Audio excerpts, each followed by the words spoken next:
Hey guys, again welcome back to my channel. ഇന്നലെ രാത്രി അപ്പോൾ എക്സ്ട്രാ ഡീസൻ എന്ന് പറഞ്ഞ പടം കണ്ടായിരുന്നു. കിടില. എടുത്തു പറയാം, കാസ്റ്റ് ആൻഡ് ക്രൂവിനെയൊക്കെ നിരത്തി ഓരോരുത്തരുടെ കഴിവൊക്കെ ഇങ്ങനെ എടുത്ത് പറയാനുള്ള ഒരു പടമാണ്. ഡയറക്റ്റഡ് ബൈ അമീർ പള്ളിക്കൽ. മച്ചാൻ്റെ ഇതിനു മുമ്പത്തെ പടം ഏതായിരുന്നു ആവോ, എനിക്കൊരു പിടിയുമില്ല. പുള്ളീൻ്റെ ഫസ്റ്റ് പടമാണോ അതിനു മുമ്പ് ഏതെങ്കിലും ചെയ്തിട്ടുണ്ടോ എന്ന് പോലും അറിഞ്ഞുകൂടാ. കീട്ടിലൻ ഡയറക്ഷൻ പുള്ളിയാണെന്ന് തോന്നുന്നു എഴുതിയത്. എനിക്ക് ഇതിൽ കറക്റ്റായിട്ട് കൊടുത്തില്ല ബുക്ക് മൈ ഷോയിൽ. പ്രൊഡ്യൂസർ നമ്മുടെ മാജിക് ഫ്രെയിംസ് ലിസ്റ്റിൻ സ്റ്റീഫൻ. നല്ല പടത്തിനൊക്കെ കൊടുക്കുന്നുണ്ടല്ലോ അവിടെ, നന്നായി. അങ്കിത് മേനോന്റെ മ്യൂസിക് വേറൊരു ലീഗായിരുന്നു കേട്ടാ. എന്നുവെച്ചാൽ ഈ പടമേ വേറൊരു ലീഗാണ്. അപ്പം അതിന് അനുയോജികമായിട്ടുള്ള വേറെ ലെവലൊരു music. Cinematography by Sharon Srinivas. കൊള്ളാം. നല്ല എന്താ പറയുക, ഭയങ്കര ഒരു സോളിഡ് ബാക്ക്ഗ്രൗണ്ടും ഭയങ്കര കളർ ഫ്രെയിംസും നല്ല കളർ ഗ്രേഡിംഗ് ഒക്കെ ആയിട്ട് അങ്ങനെ പോയൊരു സാധനമാണ്. സാരംഗാണ് എഡിറ്റ് ചെയ്തേക്കണതും. എഡിറ്റിംഗ് കൊള്ളാം. 2 മണിക്കൂറിൽ പടം ചവിട്ടി. എൻ്റർടൈനിങ് ആൻഡ് എൻഗേജിങ്, പറയാതിരിക്കാൻ വയ്യ. അപ്പം അതൊക്കെയാണ്. അപ്പം അഭിനയിച്ചിരിക്കുന്നവർ അവറോൺ സുരാജ് ഏട്ടൻ, ഗ്രേസ് ആൻ്റണി, നമ്മുടെ വിനയ പ്രസാദ്, പിന്നെ അവരുടെ ഷ്യാമോഹൻ, നമ്മുടെ JK മച്ചാൻ ഷ്യാമോഹൻ, നമ്മുടെ മറ്റേ ചേട്ടനുണ്ട്, സുധീർ കരമന, സുധീറേട്ടനുണ്ട്, വിനീത് തട്ടിൽ. പുള്ളി ഒരു നല്ലൊരു റോൾ ചെയ്തിട്ടുണ്ട്. പുള്ളി ഭയങ്കര ഫണ്ണായിരുന്നു കേട്ടോ. ഡാർക്ക് കോമഡിയാണ് മൊത്തം. സ്റ്റിൽ പുള്ളീൻ്റെ ഭാഗത്തു നിന്നാണ് ഒരു ഫൺ എലമെന്റ്സ് ഒക്കെ കുറേയൊക്കെ വരാൻ തുടങ്ങിയത്. പിന്നെ നമ്മുടെ ഈ പുള്ളിക്കാരനുണ്ട്, റാഫി ചേട്ടനുണ്ട്. പടം ഒരു ട്രെയിലർ കണ്ടപ്പോൾ ഒരു ഫാമിലി കോമഡി, എന്തൊക്കെയോ കുറച്ച് സംഭവങ്ങളൊക്കെ ഉള്ളിലൊതുക്കിയത് പോലത്തെ ഒരു ട്രെയിലർ. പടം കാണാൻ കയറി, ഒരു കോമഡി എന്ന് വിചാരിച്ച് പോയി. പിന്നെയും എന്നെ കണ്ടഞ്ചിച്ച്. മലയാളത്തിൽ എങ്ങനെയാടേ ഒരു കോമഡി പടം എന്നുള്ള ഒരു എന്താ പുറമേ നമ്മൾ കാണുമ്പോൾ കോമഡി പടം ഒന്നിങ്ങനെ തോന്നിച്ചിട്ട് അകത്ത് പോകുമ്പോഴത്തേക്കും സീരിയസും ഡാർക്കൊക്കെ ആക്കാൻ പറ്റുന്നത്. ഇന്നാളെ ഞാൻ മറ്റേ സൂക്ഷ്മദർശിനി കണ്ടപ്പോൾ ഞാൻ കാര്യം പറഞ്ഞായിരുന്നു. അയ്യോ, എന്തൊരു ഡാർക്കായിരുന്നു, എന്ത് സംഭവമായിരുന്നു. കാണാൻ പോയവനെ കവച്ച് നിർത്തി പോലെ പറഞ്ഞതുപോലെ പോയല്ലോ എന്ന് ഞാൻ പറഞ്ഞത്. അത് കണക്ക് തന്നെ ഈ പടം ഒരു മുകുന്ദനുണ്ണി അസോസിയേറ്റ്സ് വൈബ് പടം. ആ പടമൊക്കെ എനിക്ക് ഭയങ്കര ഇഷ്ടപ്പെട്ടാണ്. കുറേ പേർക്ക് ഒട്ടും ദഹിച്ചില്ല. അങ്ങനത്തെ ഒരു ക്രൂക്കഡ് മൈൻഡും ഭയങ്കര എന്താ പറയുക, ഒരു വില്ലനിസം കൂടിയ ഒരു നായകൻ, അത് ആർക്കും ഇഷ്ടപ്പെട്ടില്ലായിരുന്നു. ഈ പടം എത്ര പേര് ഏറ്റെടുക്കുമെന്ന് എനിക്ക് അറിഞ്ഞൂടാ. പക്ഷെ ഒരു എക്സ്പെരിമെന്റൽ വണ്ണാണ്. പക്ഷെ കിടിലൻ പടം, വെരി ഇൻട്രസ്റ്റിംഗ്. നമ്മൾ എന്താ പറയുക, ഒരു ടോക്സിക് പാരന്റിങ് എന്നൊക്കെ പറയൂലേ, നേരെ ഓപ്പോസിറ്റ് ആണ്. ഒരു മകൻ വീട്ടുകാരെ ഏറ്റെടുക്കുന്ന ചുമതലയുള്ള ഒരു ടോക്സിക് റെസ്പോൺസിബിലിറ്റിയാണ് ഈ പടത്തിൽ കാണിക്കുന്നത്. അതിൽ ചില സീൻസ് ഒക്കെ ഉണ്ട്. സുരാജേട്ടൻ വേറെ ഏതോ ഒരു ലീഗിൽ ഇതുവരെ കാണാത്തൊരു സാധനം ചിരിച്ചോണ്ട് കഴുത്തിറക്കണ ഒരു സംഭവമൊക്കെ ഉണ്ട്. എൻ്റെ ദൈവമേ, ഒരു രക്ഷയില്ല.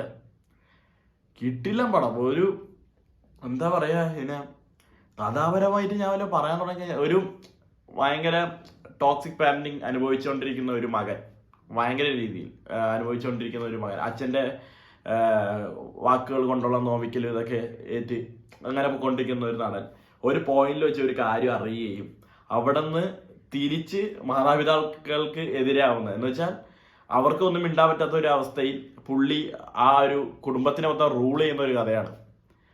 ഗ്രേസ് ആന്റണിയും പൊളിയായിരുന്നു, ഷ്യാമോഹൻ പൊളിയായിരുന്നു, വിനീത് തട്ടിൽ പുള്ളീൻ്റെ കോമഡിയാണ്. അല്ലാത്ത പക്ഷം ഞാനിത് എന്തുവാ കണ്ടോണ്ടിരിക്കുന്നതായി പോയി. കാരണം കോമഡീസ് ഉണ്ടെങ്കിലും അതിൽ ഫുള്ള് ഡാർക്കാണ്. നമുക്ക് അങ്ങനെ ഒരു ചിരി വരൂല.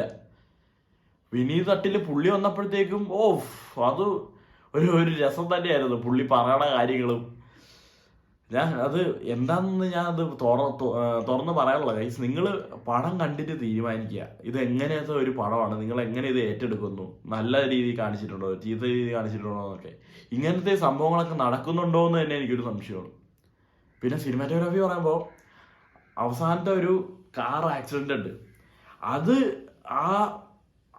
നൈസായിട്ട് അത് എടുത്തിട്ടുണ്ട്. അത് എങ്ങനെ അവർ എടുത്തുന്നത്, അത്രത്തോളം സ്റ്റണ്ടൊക്കെ ചെയ്യാൻ ഉണ്ടായിരുന്നോ എന്ന് എനിക്ക് അറിഞ്ഞൂടാ. കിടിലൻ ഒരു സ്റ്റണ്ട് ഉണ്ട് അവസാനം, ഒരു കാർ ആക്സിഡന്റ് ഒരു സാധനം. അവിടെ പ്ലേസ് ചെയ്തിരിക്കുന്ന മ്യൂസിക്കും അവിടുത്തെ ആ ഒരു സ്ലോ മോഷൻ സംഭവങ്ങൾ നമ്മളിങ്ങനെ ഞാൻ വായി തുറന്നിരുന്നത് എന്തോന്നടേ ഇതൊന്നും വിചാരിച്ചാണ് ഞാൻ ഇരുന്നത്. എനിക്ക് ഭയങ്കര ഇഷ്ടപ്പെട്ടു ബ്രോ. അമീർ പള്ളിക്കൽ കിടിലൻ ഒരു തോട്ടാണ്. നമ്മുടെ അഭിനവ് സുന്ദർ നായകൊക്കെ ചെയ്ത പോലത്തെ ഒരു വെറൈറ്റി ലെവൽ പടം. എനിക്ക് ഈ പടം ഇങ്ങനത്തെ കീൻ്റെ പടങ്ങളൊക്കെ ഭയങ്കര ഇഷ്ടമാണ്. അപ്പോൾ അത്ര പറയാനുള്ളൂ. വിനയ പ്രസാദൊക്കെ ആ ഒരു അമ്മ റോള്, പക്ഷേ ഒരു ലോകത്തും ഉണ്ടാവരുതേ ഇങ്ങനത്തെ ഒരു അമ്മ എന്ന് നമുക്ക് തോന്നിപ്പോവും. അങ്ങനത്തെ ഒരു റോളായിരുന്നു. സുധീറേട്ടനാണെങ്കിലും വേറൊരു ഒന്നും ഞാൻ പറയാനുള്ളത്, നിങ്ങൾ പടം കണ്ടു നോക്കി. ഈ മാർക്കോൻ്റെയും റൈഫിൾ ക്ലബിൻ്റെ ഒക്കെ ഇടയിൽ ഈ പടം എത്രത്തോളം സർവൈവ് ചെയ്യുമെന്ന് എനിക്കറിയില്ല. ഞാൻ പറയുമ്പോൾ ഇത് എന്താ പറയുക, ആളൊഴിഞ്ഞൊരു സമയത്ത് ഇറങ്ങി ഹിറ്റടിക്കേണ്ട ഒരു സിനിമ ആയിരുന്നു. പക്ഷേ ഇതിൻ്റെ ഇടയിൽ എത്ര പേര് ഫാമിലി മിക്കവാറും കാണുമായിരിക്കും. കാരണം റൈഫിൾ ക്ലബ്ബ് അത്ര അതോളം ഒട്ടും ആക്ഷൻ വയലൻസ് ഒന്നും പറ്റാത്ത ഫാമിലി ഉണ്ടെങ്കിൽ ഈ പടത്തിന് കയറുമായിരിക്കും. അവർ വിജയിപ്പിക്കുമെന്നാണ് എനിക്ക് തോന്നുന്നത്. പക്ഷേ ശരിക്കും ഇഷ്ടപ്പെട്ടു. സുരാജേട്ടൻ കുറേ എന്താ പറയുക, കുറച്ച് നാളായിട്ട് മറ്റു താടിയും വളർത്തി ഭയങ്കര ഡാർക്ക്, പിന്നെ എന്താ പറയുക ഡാർക്ക് ഒന്നുമല്ല, ഒരു കോമഡി ഉണ്ടെങ്കിൽ പോലും പുള്ളിയുടെ താടിയിലൊക്കെ ആയിട്ട് ഒരുമാതിരി ഇമോഷനിലും നമ്മളെ അത്രത്തോളം ഒരു പഴയ ഒരു കോമഡി ലെവലൊക്കെ പോയ രീതിയിലായിരുന്നു. പക്ഷെ ഇതിൽ പുള്ളി ആ ഷേവ് ചെയ്ത ഡിഫറെൻറ്റ് ലുക്കിൽ വരുമ്പോൾ ഉള്ളൊരു പുള്ളിയുടെ ഒരു അപ്രോച്ച് ഉണ്ട്, ഒരു രക്ഷ ഉണ്ടായില്ല. കിടിലൻ സാധനം, കിടിലൻ പടം. നിങ്ങൾ തിയേറ്ററിൽ പോയി കണ്ടു നോക്കുക. നല്ല കോസ്റ്റ്യൂംസ് ആയിരുന്നു എല്ലാവർക്കും കൊടുത്തിട്ടുണ്ടായിരുന്നത്. ആർട്ട് വർക്ക് ആണെങ്കിലും അടിപൊളിയാണ്. ഇതിലൊരു കട്ടിലുണ്ട്, പഴയ കാലത്തുള്ള ഒരു പോലത്തെ ഒരു കട്ടില്. അതിലാണ് ആ ഒരു സംഭവത്തിൽ ഇതാണ് പടം മാറുന്നത്. ഞാൻ ഒന്നും പറയുന്നില്ല, നിങ്ങൾ ജസ്റ്റ് പറ്റുമെങ്കിൽ കണ്ടു വെക്കുക. ഭയങ്കര എക്സ്പീരിയൻഷ്യൽ ആയിട്ടൊരു ഒരു പടമാണ്. എല്ലാവർക്കും ഇഷ്ടപ്പെടുന്ന not everyone's cup of tea but my. അത്രേ പറയാനുള്ളൂ. നിങ്ങൾ എന്തായാലും പടം കണ്ടു നോക്കിയിട്ട് പറയട്ടെ.